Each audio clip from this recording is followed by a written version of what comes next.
Everyone, कैसे हैं आप सभी। तो आज हम लोग क्या देखेंगे, आज हम लोग आर्टिकल 22 देखेंगे, that is protection against arrest. ठीक है, अब ये दो पार्ट्स में डिवाइडेड है। पहला तो प्यूनिटिव डिटेंशन और दूसरा क्या है, प्रिवेंटिव डिटेंशन। अब पहले समझते हैं प्यूनिटिव डिटेंशन क्या है। तो प्यूनिटिव डिटेंशन तब होता है जब आपने कोई ऑफेंस कमिट कर दिया तो उसके बाद आपको क्या क्या राइट्स होंगे, आपको कैसे ट्रीट किया जाएगा, दैट इज प्यूनिटिव डिटेंशन। मतलब आपको अरेस्ट तो किया गया है लेकिन आपने ऑलरेडी कोई ऑफेंस कमिट कर दिया है इस वजह से। ठीक है, और तब आपके ऊपर सीआरपीसी के जो रूल्स हैं वो फॉलो होंगे, है ना। सीआरपीसी के जो भी आपकी धाराएं हैं, सेक्शंस हैं, वो आपके ऊपर फॉलो होंगी। लेकिन प्यूनिटिव प्रिवेंटिव डिटेंशन में क्या होता है कि आपने अभी तक ऑफेंस कमिट किया नहीं है, लेकिन जो अथॉरिटी है उसको क्या होता है, सस्पिशन होता है। ठीक है, कि आप संदेह होता है कि आपको अगर डिटेन नहीं किया गया, खुला छोड़ दिया गया, तो आप कोई ऐसा अपराध कमिट कर लेंगे, कोई ऐसा ऑफेंस कमिट करेंगे जो कि सही नहीं है, जो कि बहुत ज्यादा ग्रीवियस नेचर का है। ठीक है, तो वो क्या हो जाएंगे, आपकी प्रिवेंटिव डिटेंशन। मतलब आपको किसी ऑफेंस को करने से रोक देना इस प्रिवेंटिव डिटेंशन। ठीक है, अगर आपने कोई ऑफेंस कमिट कर दिया है उसके बाद आपको अरेस्ट किया जा रहा है तो वो क्या हो गया, आपका प्यूनिटिव डिटेंशन। क्लियर। अब आर्टिकल 22 जो है वो इन दोनों से डील करता है कि आपके अगर प्यूनिटिव डिटेंशन के टाइम पे भी आपके क्या राइट्स होंगे और प्रिवेंटिव डिटेंशन के टाइम पर भी आपके पास क्या राइट्स होंगे।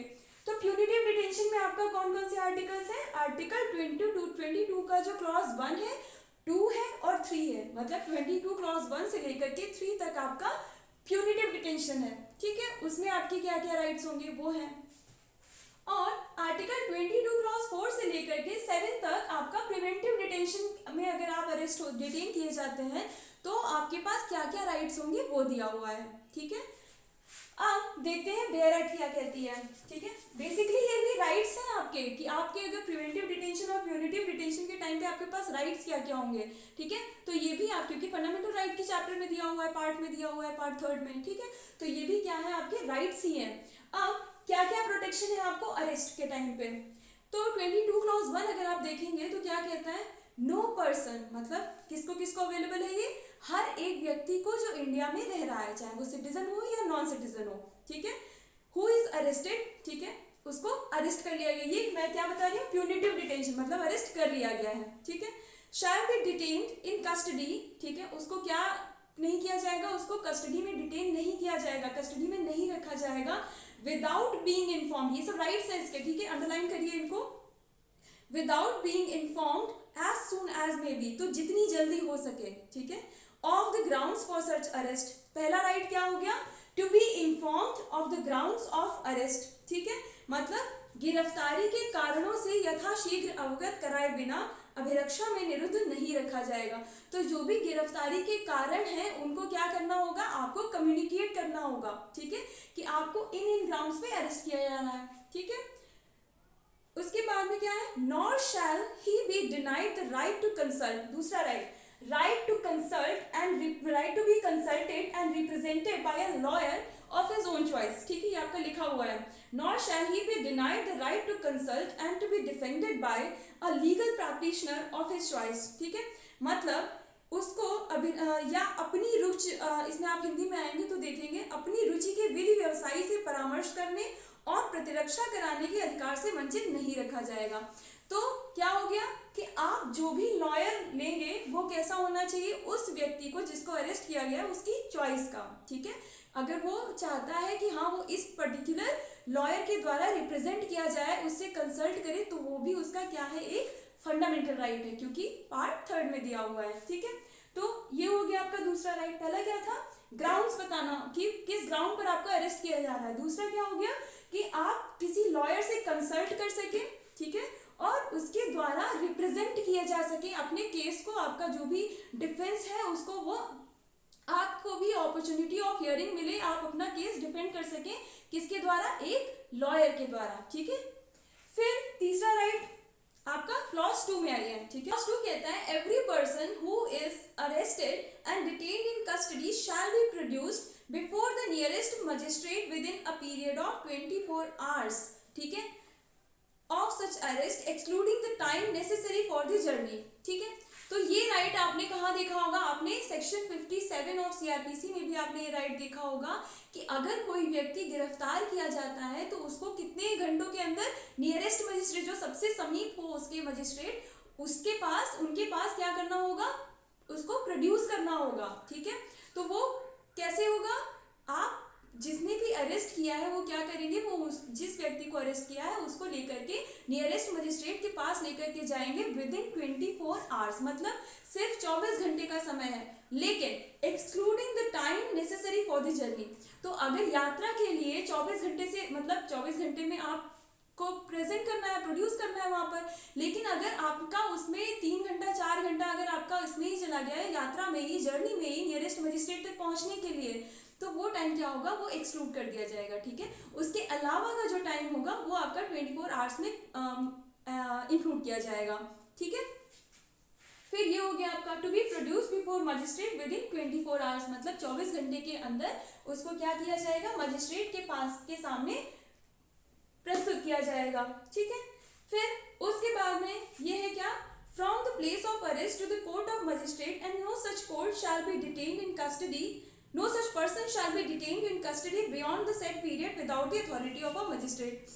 अब सेक्शन 167 आपने पढ़ा होगा ना, तो उसके अलावा 24 आवर्स के अलावा अगर आपको क्या करना है, अरेस्ट करना है, उस व्यक्ति को डिटेंशन में रखना है, तो आपको क्या करना पड़ेगा, आपको मजिस्ट्रेट से क्या लेनी होगी, परमिशन लेनी होगी। मजिस्ट्रेट जब ग्रांट कर देगा कि आप 24 घंटे से ज्यादा के टाइम के लिए रख सकते हो, उसको रिमांड बोलते हैं। ठीक है, तो पुलिस रिमांड, जुडिशियल रिमांड होता है ना, जुडिशियल कस्टडी होती है, उसके बाद में 15 दिन के बाद में, उससे पहले क्या 15 दिन तक क्या होती है आपकी पुलिस कस्टडी। उसके लिए क्या करना होता है, पुलिस को परमिशन लेनी होती है किसी मजिस्ट्रेट से।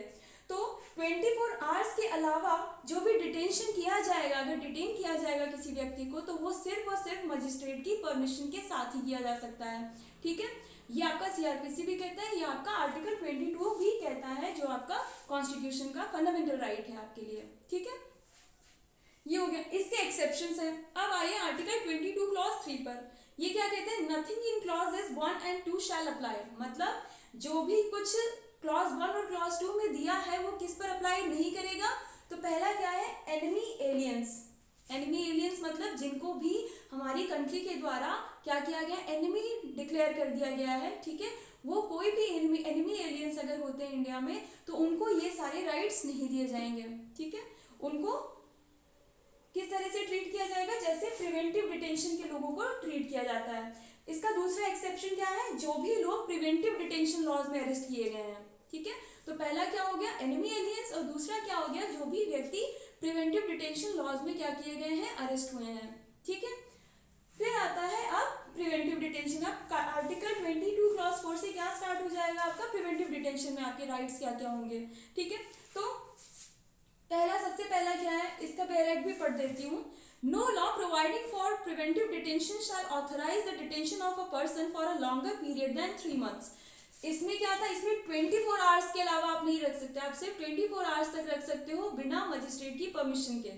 ठीक है, डिटेंशन में। लेकिन अगर कोई व्यक्ति प्रिवेंटिव डिटेंशन लॉज में अरेस्ट हुआ है, तो वो उसका मैक्सिमम पीरियड क्या है, 3 महीना। आप 3 महीने तक उसे बिना किसी मजिस्ट्रेट के सामने प्रस्तुत किए, बिना उसके ऊपर कोई, आप उसको ऐसे ही रख सकते हो, डिटेन कर सकते हो 3 महीने के लिए। ठीक है, unless recommended by advisory board. तो 3 महीना तो हो गया।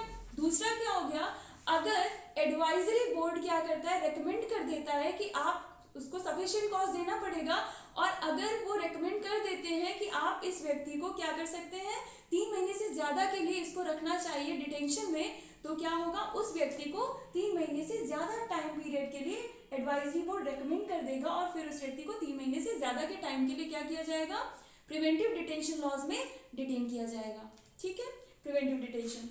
फिर इसके बाद में सबसे पहले ये देखते हैं एडवाइजरी बोर्ड क्या है। तो एडवाइजरी बोर्ड की आपकी क्या क्या कंडीशंस हैं, वो आपका आर्टिकल 22 क्लॉज 4 का जो सब क्लॉज ए है उसमें जाइए आप, तो देखेंगे an advisory board consisting of persons who are, बहुत कायदे से इसको पढ़िएगा, कॉमा लगा हुआ है। ठीक है, or have been or are qualified to be appointed as जजेस ऑफ अ हाई कोर्ट। ठीक है, पहला क्या है, हु आर, मतलब जो सिटिंग जजेस हैं, करंट जजेस हैं जो हाई कोर्ट के, वो ठीक है, वो मेंबर हो सकते हैं। दूसरा क्या है, और हैव बीन, या फिर वो रह चुके हैं, ठीक है, हाई कोर्ट के जजेस, या फिर or are qualified to be appointed as जजेस ऑफ अ हाई कोर्ट। ठीक है, तो अगर कोई व्यक्ति एडवोकेट भी है और अगर वो क्वालिफाइड है कि वो मतलब उसकी जितनी एसेंशियल क्वालिफिकेशन चाहिए होती है, एक्सपीरियंस चाहिए होता है एक हाई कोर्ट के जज बनने के लिए, अगर वो उतनी भी होल्ड कर रहे हैं तो फिर उनको भी क्या किया जाएगा, एडवाइजरी बोर्ड का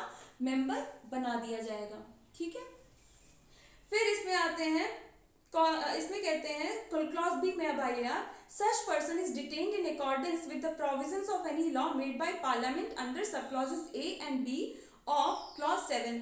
तो इसका जो क्लॉज बी है, क्लॉज 4 का सब क्लॉज बी है, वो किसको राइट किसको पावर देता है, पार्लियामेंट को। पार्लियामेंट को पावर देता है कि वो प्रिवेंटिव डिटेंशन लॉज से रिलेटेड कुछ भी अगर उसको लगता है बनाने का, तो वो पार्लियामेंट के पास पावर है कि वो कोई भी लॉज बना सकती है। किन किन चीजों से, क्लॉज 7 आइए, क्लॉज 7 में क्या लिखा हुआ है, circumstances under which and class or classes of cases in which a person may be detained। मतलब किन circumstances में किसी व्यक्ति को प्रिवेंटिव डिटेंशन में आप अरेस्ट कर सकते हो, या फिर कितने टाइम पीरियड के लिए अरेस्ट कर सकते हो। ठीक है, और कि मतलब कौन से व्यक्ति होंगे जो 3 महीने से ज्यादा टाइम पीरियड के लिए उनको अरेस्ट किया जा सकता है। ठीक है, फिर उसके बाद में नेक्स्ट क्या है, मैक्सिमम पीरियड कितना होगा, उसका भी लॉ कौन बनाएगा। जो सेकंड इसका सब क्लॉज बी है वो क्या कहता है कि जो मैक्सिमम पीरियड होगा प्रिवेंटिव डिटेंशन के लिए, वो भी कौन बना मतलब लॉ बनाएगा उसके लिए, पार्लियामेंट। ठीक है, थर्ड क्लॉज कहता है the procedure to be followed by an advisory board in an inquiry. ठीक है, तो जो इंक्वायरी एडवाइजरी बोर्ड के द्वारा कंडक्ट की जाएगी, किस लिए, कि व्यक्ति को 3 महीने से ज्यादा टाइम के लिए रखना जरूरी है या नहीं, वो भी कौन बनाएगा उसके ऊपर लॉ, तो वो भी लॉ पार्लियामेंट बनाएगी। ठीक है, ये सब कहाँ पे दिया हुआ है, क्लॉज 7 में। ठीक है, आर्टिकल 22 क्लॉज 4 हो गया आपका, क्लॉज 7 हो गया। अब राइट्स क्या क्या है, तो इसमें राइट यही है कि कम्युनिकेशन ऑफ ग्राउंड्स, आप इसमें भी ग्राउंड्स कम्युनिकेट करेंगे, लेकिन जो एडवाइजरी बोर्ड होगा वो ऐसी किसी भी जो भी जो क्लॉज 6 आप आएंगे तो क्लॉज 6 में क्या लिखा हुआ है, nothing in clause 5 shall require the authority making any such order as is referred to in that clause to disclose facts which such authority considers to be against the public interest to disclose। तो अगर advisory board को लगता है कि कोई भी ऐसी ground है, कोई भी ऐसा फैक्ट, ग्राउंड नहीं फैक्ट, ठीक है, ग्राउंड तो आपको डिस्क्लोज करना पड़ेगा, ठीक है, लेकिन कोई ऐसा फैक्ट है जो फैक्चुअल नॉलेज उनके उसमें आ रही है, उनकी नॉलेज में, जब वो इंक्वायरी कर रहे हैं तो उस नॉलेज को क्या कर सकते हैं, वो डिस्क्लोज करने से मना कर सकते हैं इन पब्लिक इंटरेस्ट। ठीक है, पब्लिक इंटरेस्ट के ग्राउंड पर वो क्या कर सकते हैं, मना कर सकते हैं कि हम इसको डिस्क्लोज नहीं करेंगे। ठीक है, इस इंफॉर्मेशन को या फिर कोई भी फैक्ट है वो। ठीक है, 44th कॉन्स्टिट्यूशनल अमेंडमेंट एक्ट पास किया गया 1978 का, उसमें एडवाइजरी बोर्ड के ऊपर थोड़ा सा ये कहा गया कि कौन मतलब इसको ठीक करने के लिए। ठीक है, तो इसमें कहा गया कि एक चेयरमैन होगा और 2 मेंबर्स कम से कम होने चाहिए। ठीक है, एडवाइजरी बोर्ड में। दूसरा क्या था कि 3 महीने की बजाय जो लोएस्ट पीरियड, जो मैक्सिमम पीरियड है वो मैक्सिमम कहाँ, मिनिमम पीरियड है ये, तो वो क्या होगा आपका 2 मंथ्स। लेकिन ये जो 44th कॉन्स्टिट्यूशनल अमेंडमेंट एक्ट 1978 का है, ये अभी तक एप्लीकेबल नहीं हो पाया है इस पर्टिकुलर आर्टिकल पर। तो इसलिए क्या है, अभी भी यही सिचुएशन, यही सर्कमस्टांसेस है कि 3 महीने के लिए उस व्यक्ति को बिना किसी रिकमेंडेशन के, बिना एडवाइजरी बोर्ड की रिकमेंडेशन के भी उसको रखा जा सकता है, और 3 महीने के बाद अगर एडवाइजरी बोर्ड रिकमेंड कर देता है तो 3 महीने के बाद भी रखा जा सकता है। ठीक है, ये क्लियर हो गया आपको।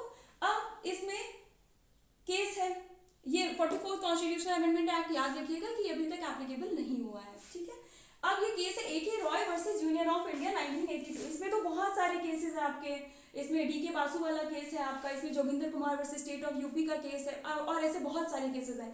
इसमें आपका एक केस आया था AK Roy versus union of India 1982। ठीक है, तो इसमें जो गाइडलाइंस दी गई थी सुप्रीम कोर्ट के द्वारा, उसमें पहला था after detention the family members of detenu should be informed about arrest, about the detention and place of detention. मतलब जो व्यक्ति जिसको अरेस्ट किया गया है, जिस डेटेन्यू को डिटेन किया गया अंडर प्रिवेंटिव डिटेंशन लॉ, तो उसकी फैमिली को क्या करेंगे आप, इंफॉर्मेशन देंगे कि वो इस जगह पर, इस ग्राउंड पर क्या है, अरेस्टेड, डिटेन्ड है। ठीक है, फिर दूसरा क्या है, detenu must be detained in a place where he habitually resides. ठीक है, तो इन जनरल वो जहां रह रहा है वहीं कहीं आसपास के किसी प्लेस पे उसको क्या किया जाएगा, डिटेन किया जाएगा, अनलेस अगर कोई ऐसी सिचुएशन है कि जिसमें उसको दूर रखना जरूरी हो। ठीक है, नेक्स्ट क्या है, कि उसको क्या क्या चीज़ें दी जाएंगी, जो बुक्स, रीडिंग मटेरियल्स या फिर राइटिंग के, अगर वो कुछ भी करना चाहता है ऐसा, मतलब बुक्स पढ़ना चाहता है या रीडिंग करना चाहता है, राइटिंग मटेरियल उसको अगर कुछ लिखना चाहता है, तो वो सारी उसको जो बेसिक ज़रूरतें हैं वो उसको भी प्रोवाइड की जाएंगी, ठीक है। और उसको किसी भी जो व्यक्ति जो कन्विक्टेड होते हैं या जो प्यूनिटिव डिटेंशन में जो लोग आते हैं उनकी तरह उसके साथ व्यवहार नहीं किया जाएगा, क्योंकि उसने अभी तक क्राइम को अभी तक ऑफेंस कमिट नहीं किया है, ठीक है। फिर क्या है, he must be kept separate from those who are convicted. तो जो व्यक्ति कन्विक्टेड हैं ऑलरेडी, उनके साथ भी उसको नहीं रखा जाएगा, ठीक है। तो ये जो आपकी गाइडलाइंस थी, ये AK Roy versus union of India 1982 के केस में दी गई थी सुप्रीम कोर्ट के द्वारा प्रिवेंटिव डिटेंशन के ऊपर। तो ये था आपका प्यूनिटिव डिटेंशन और ये है प्रिवेंटिव डिटेंशन। आई होप ये आपको क्लियर हो गया है। आप एक काम करिएगा, इसका बैरैक्ट को एक बार फिर से रीड कर लीजिएगा, क्योंकि थोड़ा सा कॉम्प्लिकेटेड है, थोड़ा सा टाइम लग सकता है इसको समझने में। तो पूरी जब आप बैरैक्ट अच्छे से पढ़ लेंगे ना, तो आपको एक एक पॉइंट क्लियर हो जाएगा, ठीक है। और फिर भी अगर कोई कंफ्यूजन रहता है तो do right in the comment section. Thank you for watching.